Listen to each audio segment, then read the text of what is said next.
The rapid shift of business operations has left many organizations today vulnerable, as customers more than ever value online interactions and a secure digital experience. In a post-pandemic economy, data is our lifeblood, and security and availability are now the cornerstones of our business. As a result of this accelerated digital transformation, majority of our organizations today are embarking on a journey to the cloud. A journey that will inevitably bring up new opportunities, but also expose new risks. What do we move to the cloud? Which cloud? More than one, perhaps? Will my data be safe? Will I be able to control it? Will I lose control? These, amongst many more questions and concerns that are asked by customers across the world today. Hi, I'm Tatiana Sanguera, Regional Sales Manager with Radware. And I'm Fred Patterson, Channel Sales Manager for Radware. Along with Encore Cloud Services, our digital infrastructure partner, Equinix, and the rest of the panel, we thank you for tuning in to our Digital Transformation Summit in Toronto. What better way to kick off 2022 than with insights and perspectives directly from industry leaders and cloud providers themselves. Today's discussion will help separate the fog from the cloud and dive into real-world cloud and digital services consumed and implemented by customers. Together, we'll review changes in corporate culture brought about by cloud and digital ecosystems. We'll discuss adoption and integration challenges, as well as critical considerations necessary to maintain ongoing security and availability of your deployments, environments, digital assets, and data. At the end of the day, we believe that digital transformation should not compromise your business. On the contrary, it should enable it, ensure it, protect it, and secure it. We are going to draw from the experiences of our esteemed panelists to understand how your digital transformation can be business transforming indeed. Joining us today are representatives from leading organizations helping drive and enable digital transformation. Please, let's meet our panel. Thank you, Tatiana. Okay, so let's go around the table. Adam, could you tell us a little bit about yourself and why you believe digital transformation is so important in today's socioeconomic environment? Great, thank you, Fred. Hi, everyone. I'm Adam Kupsta, founder of Encore Cloud Services. Digital transformation is important as for the first time it positions organizations to respond instead of reacting to socioeconomic dynamics in a pragmatic, agile, and elastic way. Thank you, Adam. Sanj? Hey guys, my name is Sanjivan Srikrishnan. Please call me Sanj. I'm a principal architect with Equinix, and I also lead up our solution architecture function for Canada. So when you talk about digital transformation, I take it from a different angle. It's more or less how are businesses responding to real world needs. That's really what it is, right? We're going from a fixed and siloed environment to an environment where you can respond immediately, like in the case of the pandemic. The number of organizations we've had where 80,000 people needing to work from home, and folks are doing one of these. How the heck do I enable this? Well, we kind of help them do all of that with some of our partners around this table. So my name's Neil Bunn. I lead a team of engineers and technologists here for Google, helping our clients adopt cloud and secure cloud foundations. And on the topic of digital transformation and just why it's so important, I think it's the continued evolution of technology affecting business. I started my career more than 20 years ago, kind of the advent of the web and web transformation. And now we think about that as pervasive everywhere, particularly in a pandemic. Everything needed to kind of be done in kind of an online form. Digital transformation is kind of that next evolution of going even bigger in that, bigger in data, bigger in connectivity, all of those sorts of things. And I think, especially after the lessons of the last 18 months, we all know it's super critical for survival of business and just the enjoyment of life. So pretty interested in this conversation. Thank you. Hi, I'm Krishna Venkatraman. I'm a cloud solution architect with Microsoft. One of the key primitive for the digital transformation is enabling businesses to be more dynamic as well as addressing customer needs. At the end of the day, digital transformation is not about the entire industry, but what is relevant to you, how are you going to build that business, and how are you able to keep up with the continuous change. And also one key mandate is also cultural changes too, because the way we work today is very different than a few years ago because of all the things happening. How are we able to keep your cultural innovation at par with things are changing? And the last key important point is empathy. Because one of the key things about technology transformation also understanding issues and challenges from the end customer point of view, or it could be any end point of view, so that you're able to address the needs and make things for the better. My name is Gilad Barzilai. I'm the Director of Public Cloud Security at Radware. Digital transformation is everywhere, right? It allows companies to be more competitive in the market, more agile, and to support the business growth they're trying to achieve, which is basically the main goal for every company today.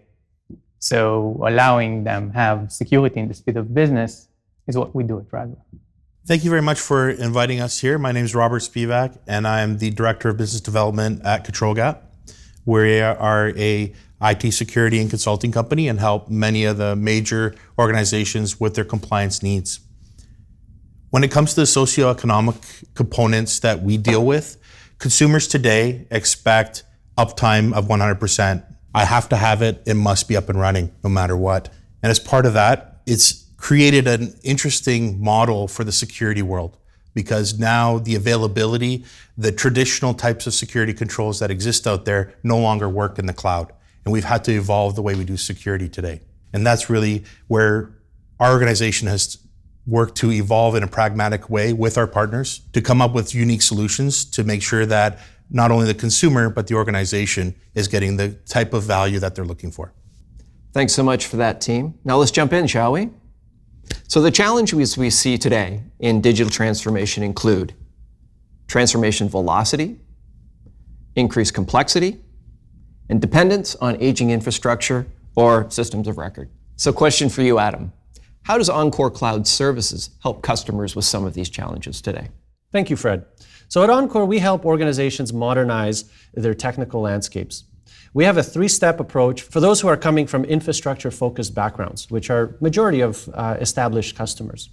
Step one in any digital undertaking is to securely establish a high-performance ground-to-sky interconnection environment that allows established systems of record and infrastructure to interact with cloud-deployed resources, services, and apps.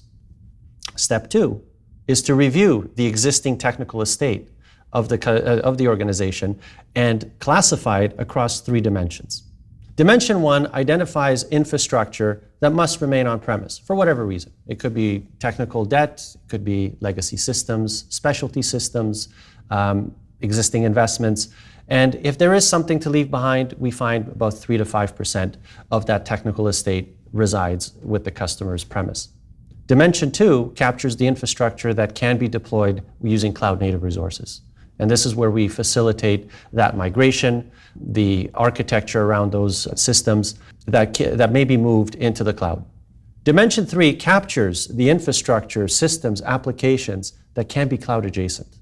And cloud adjacency with us places core systems or infrastructure in close proximity to the hyperscalers and in an environment where they can be considered on net, oftentimes in single-digit network latencies. In such scenarios, there are often opportunities where legacy infrastructure, apps, and systems of record can benefit from augmentation using cloud resources and services. Step three is really a partner ecosystem that can pragmatically deliver the necessary services just in time for any organization to maintain their digital velocity. This includes a blend of managed digital infrastructure and digital-focused professional services that are all backed by a robust and industry-leading partner ecosystem. By leveraging this approach, our customers remove risk and a lot of complexity from their modernization initiatives, resulting in quicker, attainable, and lasting digital outcomes. Thank you, Adam, very much. Sanj. Thanks, Fred. At Equinix, we're the world's digital infrastructure company. So we deal with velocity, complexity, and implementation of digital transformation in a very unique way. So everything we talk about, we don't actually do. Think of us as like the plumbing of everything, right? That's what we really do. But we view digital transformation with three key concepts, and this kind of ties into what Adam was saying. Digital edge, the digital core, and digital exchanges, right? And I'll take all three in sequence. We'll start with the digital core. The digital core, these are dense interconnection hubs, as we call it. So think about this is where some of the core infrastructure that Adam talked about that can't go into the cloud. Some of the cloud adjacent infrastructure would sit, right? But side by side with our partners at Google and Microsoft, right? So seamless connectivity from what you need into whichever public cloud you need, right? Now think of that regionally for a second, okay? So in Canada, that would be markets like Toronto and Calgary, right? Globally, whole different ballgame, right? We've got, 235 odd sites around the world. I lose track of how many we have. But those are the digital cores. Then we have the concept of the digital edge. These are, think of them as aggregation nodes that are spread out everywhere. So as a global enterprise, you've got a unique challenge. How do you provide the same level of service to somebody who, for example, is sitting in New York versus somebody who's sitting in Malaysia? How do you do it? Can you provide that infrastructure? And it's really difficult from these one central point, right? Which is where we've got this concept of digital core and digital edge. We call this strategy interconnection-oriented architecture. And the idea is scatter your digital cores near line to your cloud infrastructure. Scatter your digital edges near line to where your internal eyeballs sit and your external eyeballs sit. And with a combination of Equinix's services plus the public clouds, now deliver your applications seamlessly, right? Globally. Now, where this gets even more interesting is when you look at the digital ecosystems. This is really what makes it a game changer. So digital ecosystems allow our customers and partners to interconnect with one another seamlessly. Think of the ability now for you to interconnect from one cloud to another cloud, from Google to Microsoft in under 90 seconds with 5 keystrokes using commercial off-the-shelf tools like Terraform. We do that kind of stuff day in, day out. And what becomes even crazier when you look at our digital ecosystems and how we're integrating with our partners, we've now brought the capability to market to take the public cloud, like with Google and Microsoft, and extend that to the edge, using technologies like Anthos, using technologies like Azure Arc, right? All with a few keystrokes. It's kind of crazy. But back to what I was saying earlier, we do none of it. All of that is done through our partners like Adam, right? Because we're literally the plumbing. It's pretty cool. Yeah, it's kind of crazy cool. So that gives a unique vantage point from the plumbing perspective. I mean, Neil, how are you guys seeing it from the cloud perspective? I think it's really interesting. I mean, Google's been around for 20 plus years, and when we talk about the challenges of complexity and velocity, we feel that, immensely. Started as a basic search engine, with, a few hundred users back in Stanford, and have grown to literally have products, services, both for consumers and enterprises now that cover billions of users across all of our different services. And complexity at that scale is really intense. So exactly what you were kind of talking about just before, the concept of composable infrastructure, the ability to script and to automate the expansion and contraction of resources to meet people where they need those resources, both for our own services and for the services that we offer through our cloud platform, is pretty foundational. And in fact, I think it's very similar to the approaches that Microsoft is using as well around composability. That's really what makes cloud transformational, I think, to everybody. But you touched on something, and I know if I don't touch on it, Robert will in a minute, but you said public cloud. And I love the term public cloud, but in the context of digital transformation, I think it always scares people in one way, and I'm sure Robert's going to touch on really the trick for both Krishna and I, and for all of our partners, is how do you take a public resource and not make it available to the public all the time, right? The safety and security of data, is paramount. How do I, as a service organization, make sure your pictures are only for you? And when I'm providing those services to a business, how do I make sure that that data is strictly yours, not even something that we can access? I think the complexity around creating the governance and security foundations for that is pretty critical, and that's an area that I know we both invest in tremendously. I'd love Krishna's opinion on some of those things as well.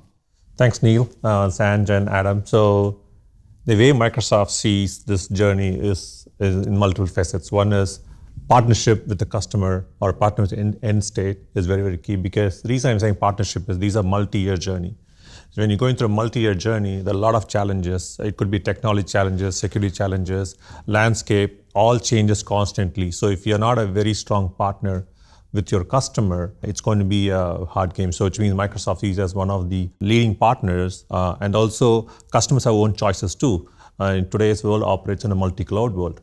When you have multi-cloud world, what is your glue between these different clouds, and how are you able to give a single pane of glass in terms of security, compliance, audit? At the same time, you have to have a business running constantly, right? So you're changing things at faster pace, but at the same time, you have a status quo to maintain. So the way Microsoft looks at it is basically incumbency, a partnership with the customer.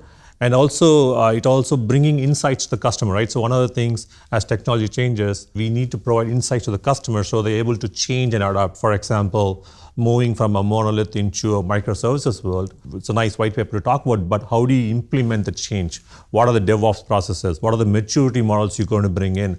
Compliance changes a lot. Like, last few years, today we have new compliance metrics. How are you going to enable those compliances at the same time? Take the customer to the journey. So we see as a partnership, we see a journey. For example, partners like Encore, Equinix and Radware, they all part of the ecosystem. I think we have to address these challenges as a combined team force. But we always partner with the customers, any shape or form, wherever they want to meet. The challenge is, where do you want to meet the customer? At what point they want to meet? Some customers on the early in the journey, some customers in the middle of the journey, some kind of end state. Where are you going to place your bets, and how are you going to help the customer? It's not win or lose. It's how you're going to win as a team is where I see Microsoft is playing a major role on this one. Thank you, Krishna, for your insights. Robert, if I may, how do you approach it from a consultancy perspective? Thank you, Tatiana. One of the main challenges that we find with any organization when they're looking at a digital transformation specifically is understanding where your crown jewels are.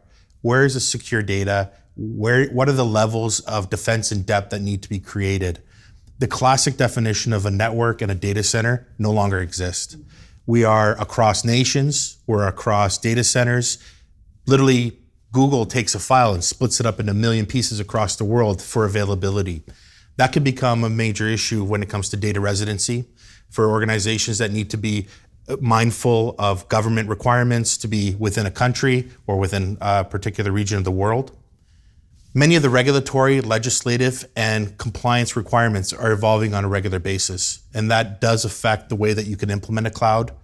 It affects legacy systems such as mainframes, backup systems, data that's been sitting around for many, many years and is actually required.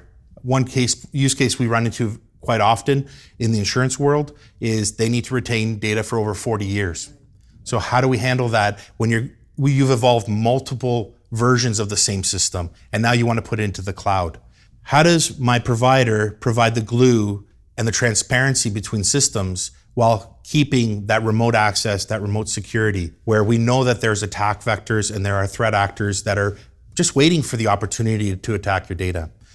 So from our perspective, it's looking at that holistic view to security, the defense in depth, and leveraging the tools that both Google, Microsoft, and the various partners here have created that are very unique in function and in purpose.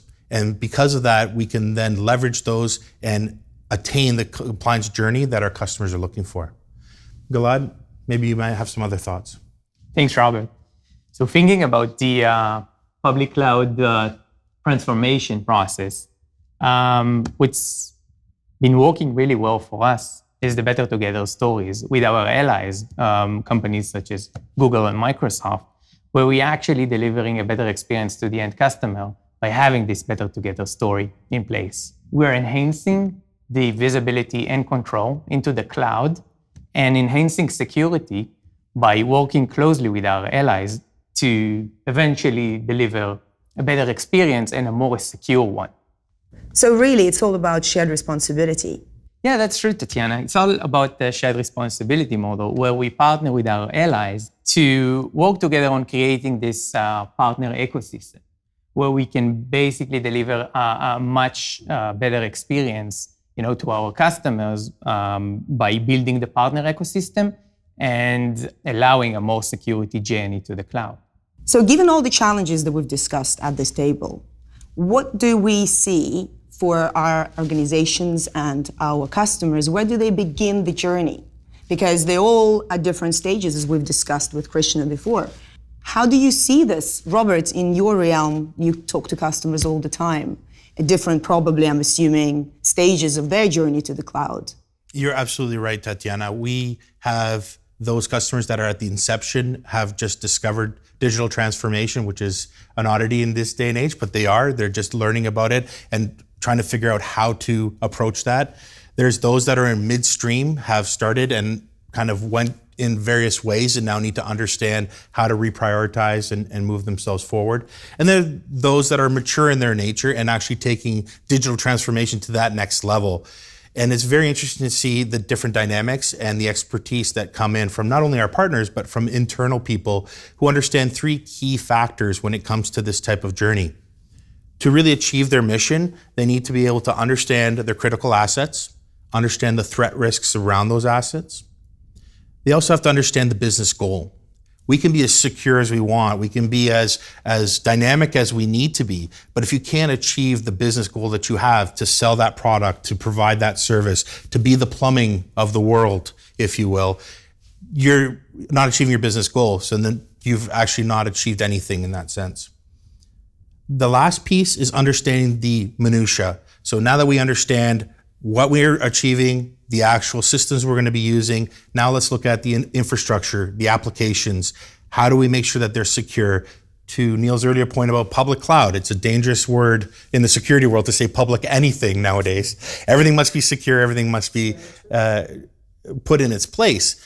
But ultimately, you're right, it's the balance of public, free internet, free openness, transparency between organizations, but with that caveat of defense in depth and security posture. As those systems do transition to the cloud, that's where partners such as Radware, Google, Microsoft, Equinix have a pivotal role for those particular organizations. Gilad, maybe you can share some of your insights and your knowledge around that. Thank you, Robert. So the first step must be understanding the new landscape. Understanding we're now facing new types of threats. Mapping out these new threats and vulnerabilities, allowing us to better assess the risk levels we are going to be exposed to as part of the digital transformation journey. For an organization who's going to start their journey, it will be very important to have the right tools in place to face these new threats. The right tools will allow the organization to enhance visibility and control into both environments, the data center and also into the cloud. Once completing assessing the risk and having the right tools and processes in place, the organization will be ready to start a safe cloud journey. So Sanj, what are your thoughts about this? So that's interesting. So, everything you've said so far, Gilad, and everything Rob said has been sort of, I'm a geek, I'm a tech geek. So I'm going to go to the OSI model. You're at a layer 7 perspective, right? You're coming at it from applications first, which makes perfect sense, right? Our view is a little different. So we view that the foundational driver for digital transformation and for securing the whole public versus cloud conversation is the network. That's where you start, right? And we fundamentally start at a very basic level, which is the pipes that connect all of this, right? So if you look at us globally, our 230 whatever odd data centers or facilities around the world, right? We call them IBXs, International Business Exchanges, are all, the majority of them rather, not all, the majority of them are NIST 800-53 certified right off the bat, ISO 27001. So that gives you that fundamental compliancy requirement sorted out. It means that your information, your cloud adjacent data, your data in transit to the cloud has all been sorted out right at a fundamental level. Now, what we're doing if we go up from that fundamental, layer 1 perspective to a layer 3 level now, from that point onward, it now becomes really, how do you introduce the governance and compliancy models within your cloud presence to support what you've built in the real world, right? And that's a bit more of a tricky conversation. I mean, I've got two experts here, so I'm not going to talk to more of that, but throw it to Krishna. What are your thoughts? Like, how do you help customers create that governance and that compliancy framework within the cloud? Looking at the cloud journey or the cloud transformation or digital transformation, first and foremost, understanding the strategic initiative that you want as an enterprise to take. And that, because that's very key, because when you have a direction, then you have a path to go forward for it. So from that point of view, what you end up building is you're building, starting to go one level deep. Hey, what are the transformation things I need to do to achieve my end goal? It could be like if you're a retailer, you might want to have better shipping experience. If you're a banking customer, you want to make sure that you have new offerings for the up and coming generation. So if you are a telco, you have putting the business requirements first. Business requirements are the key driver. So once you know what your business drivers are, then other things would fall into place.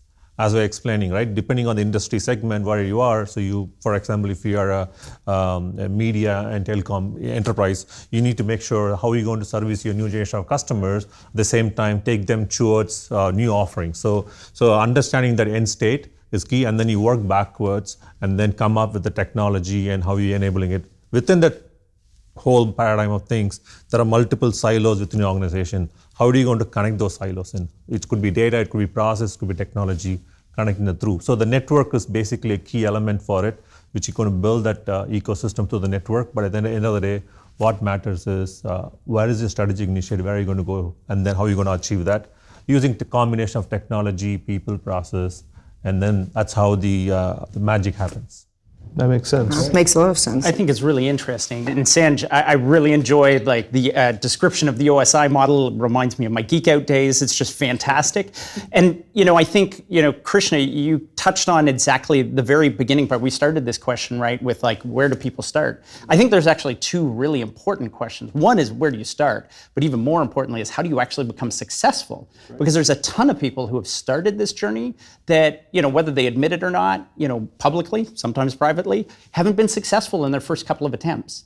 And it's because of the complexity of the things you kind of just described, but I also know a tremendous number of organizations that can't do that themselves, don't have either necessarily the technical background or talents to be able to do that on a sustained basis. And I know a ton of organizations that didn't start from the foundations, which are what are my key metrics? What am I really trying to do with digital transformation other than my board says I should digitally transform, or the market tells me to digitally transform? I think if we roll back to what do you do at start and how do you become successful is actually something you touched on, which is about partnership, right? The biggest thing I've learned is I now work with a tremendous number of really brilliant engineers. I think both Krishna and I are very lucky to be surrounded by talented individuals by the nature of the organizations we work with. But the most critical thing I've found with most organizations is they don't ask for help often enough, right? We all learned our lessons on how we built Equinix, how Microsoft pivoted to the cloud, how Google built our cloud from ground up by tripping 1,000,000 times, stubbing our toes, falling over. And if you're a smaller or mid-size or even a large organization, you have to either stub your toe 20 times or ask someone who's been through that pain before to bring that expertise in. And Adam, I'm imagining that's kind of what you guys do all the time, right? Is help people leap over the first 4 or 5 pitfalls of this transformation journey. Exactly. The biggest challenge we see customers face is actually getting started, because they're essentially looking at the clouds, they're looking at the complexity of the ecosystem, and they're not quite sure what is that right step. They're afraid to make those missteps. So one of the values that we bring as Encore is right from inception, we've been working with what I'll call the compliant verticals, right? So this is financial services, insurance, telco, retail, public sector, among others. And we have collectively sat shoulder to shoulder, and we've witnessed many digital-first design patterns succeed, and some of them fail, publicly or privately. And one of the values that we bring to our customers is, we like to say, make your own mistakes, don't repeat the mistakes of others, right? Because it's really disingenuous to the entire digital process to repeat those same mistakes thinking you're going to come up with a different outcome, right? So when we look at the partnerships around this table, I mean, each of us brings our unique strengths, and really this is the power of partnership, right? We all have our respective strengths. At Encore, we combine that into a unified delivery stream for our customers that helps remove a lot of complexity and helps simplify that journey. And we do this through our cloud adjacent, so We do this through cloud adjacency, and with us, we deliver this as both the method, which is our professional services that are that focus on those organizations coming from infrastructure backgrounds and roots. Because a lot of established organizations, unless you're a startup, you have this stuff figured out. But if you're revenue positive and you have customers, you're coming from some sort of infrastructure, some sort of legacy colo environment, some sort of legacy applications, whatever that is, right? And we help those organizations understand their technical landscape, both from an infrastructure, application, data perspective, and how it maps to their digital-first cloud-native services. And the second challenge that we see customers is that word public. Is that bad word public? How do we secure the public resource? And many customers don't realize that the public resources that are available, or the resources that are available within the public cloud, are designed to be consumed privately. And we facilitate this through private interconnection, private data services, private data protection services. And through our partnerships, through Microsoft, Google, Radware, we're now able to overlay some of these industry-leading cybersecurity capabilities that help secure the entire hybrid landscape. Because that's really what the transitional state is for a lot of these scenarios, is a hybrid state. You have a little bit of the old world, and you have a little bit of the new world, and you're moving to the new world. So with that, Gilad, how does Radware help customers secure the entire digital landscape? Actually, that's a great question, Adam. So we see many organizations these days understanding that they need to cover all bases. They cannot allow themselves to have holes in their security strategy. So in the past, we saw organizations managing their application security and infrastructure security separately by completely different teams.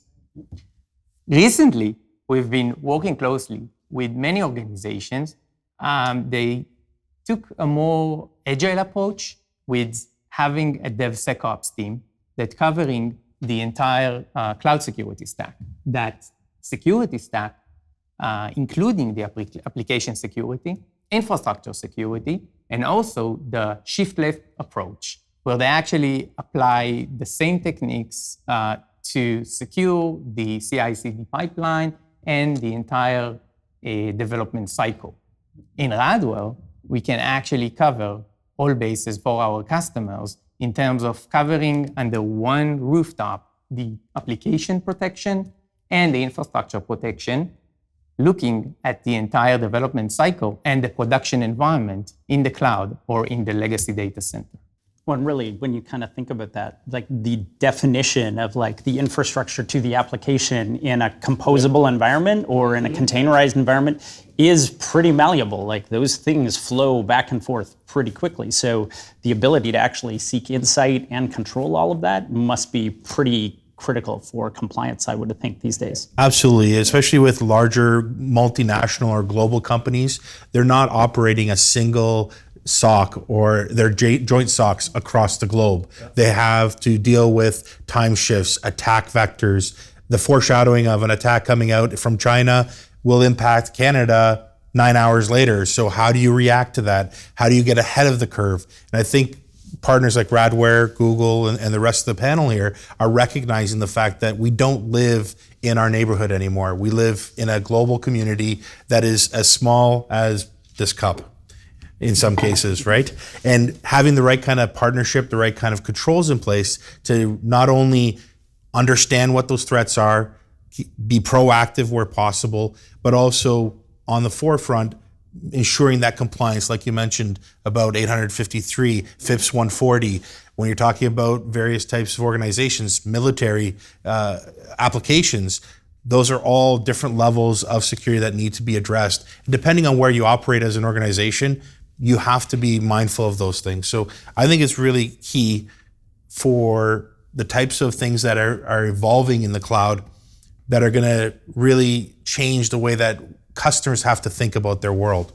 Yeah, you're right. I mean, we sum it up. It's a sort of a sort of prong catchphrase we use. All the right places, all the right partners, all the right possibilities. And really, it's not trying to be marketing about this, but it's very poignant, because to respond to global threats, to respond to a truly global environment, you need to effectively be in the right places to respond to that. Right? It's like the conversation with anti-DDoS. I don't know if you guys have had this one, where people buy anti-DDoS solutions at the end of the pipe. Yes. Too far down. Way too far down. Needs to be at the other end where it starts, right? That's kind of the analogy. So you need to be where the eyeballs are at the edge. And really, we all here represent a digital platform. If I can use this analogy, we all represent Home Depot, right? Home Depot, you go there, you buy a bunch of stuff to build a house, but you have to build it yourself. And what we facilitate is we help customers build that room, decorate it for them, clean it for them, operate it for them, so that safe environment is that environment that delivers that security, agility, and velocity for them to respond to changing socioeconomic times and market dynamics. So customers can focus on their business, not on their infrastructure and security. Exactly.